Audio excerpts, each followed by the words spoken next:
હાલમાં ઉનાળાની કાળઝાળ ગરમીમાં નગરપાલિકાના જવાબદાર અધિકારીઓની બેદરકારીના કારણે જે પાણીનો ત્રાસ ધાંગધ્રાના નગરની પબ્લિક ભોગવી રહી છે તે ખરેખર ખૂબ જ દયનીય હાલત આગવી ગણી શકાય છે. સરકાર મોટી મોટી વાતો કરે છે, મોટા મોટા વાયદાઓ અને વચનો આપે છે, મોટા ઉપાડે આગમચેતીના પગલાંની વાતો કરતી હોય છે, પણ પાણી બાબતમાં સરકારની બધી વાતો ફોફળ ગઈ છે. લગભગ 3 વર્ષથી નગરપાલિકામાં કોઈ સત્તાધારી નથી. વહીવટદારો નગરપાલિકાને સંભાળી રહ્યા છે. પાણી નિગમ દ્વારા નગરપાલિકાના જવાબદાર અધિકારીઓને લેખિતમાં સૂચના આપી હોવા છતાં પણ જવાબદાર અધિકારીઓના પેટનું પાણી ન હતું, જેના કારણે ધાંગધ્રા નગરની લગભગ 30,000 કરતાં વધુ નગરજનો પાણીનો સામનો કરી રહ્યા છે. મારે તો આપના વિડીયોના માધ્યમથી લાગતા વળગતા અધિકારીઓને વિનંતી છે કે આવા ધોમધખતા તાપમાં એક પાણીની તંગી આ એટલું વ્યાજબી યોગ્ય છે.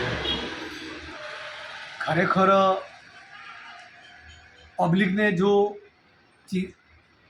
જવાબદાર અધિકારીઓની જો ચિંતા થતી હોય તો આજુબાજુમાં આવેલા ખેડૂતોના બોર ઉપર ઇમરજન્સી 24 કલાક વીજ પુરવઠો ચાલુ કરાવીને પણ આ પરિસ્થિતિમાંથી ધાંગધ્રા નગરની જનતાને બચાવી શક્યા હોત. પણ માત્ર જ જવાબદાર અધિકારીઓ અને ઓફિસમાં બેસીને વાહવાહી કરવી છે અને ખોટા વચનો આપીને જનતાને ભરમાવવી છે. જનતા પણ એક જોવા જઈએ તો તાજેતરમાં યોજાયેલી ચૂંટણીમાં 28 સીટોમાંથી 25 સીટો આપી છે. ભાજપ ઉપર ઘણો બધો ભરોસો છે આ લોકોને, અને જેનો ભોગ પ્રજા પણ બની છે. મારી તો વિડીયોના માધ્યમથી જનતાને પણ વિનંતી છે કે આવી કપરી પરિસ્થિતિમાં તમે પણ આજુબાજુવાળાને જેટલો બને તેટલો સહયોગ કરજો, જેથી કરીને આ લાંબો સમય તકલીફ નથી રહેવાની, અને કદાચ લાંબો સમય રહે તો પણ આ તકલીફમાંથી કઈ રીતે બચવું તે માટે પ્રયત્નો કરવા જોઈએ. મારી પણ વિનંતી છે કે મારે પણ ફાર્મ આવેલું છે રેલવે સ્ટેશનથી ઉગમણી દિશામાં અડીને.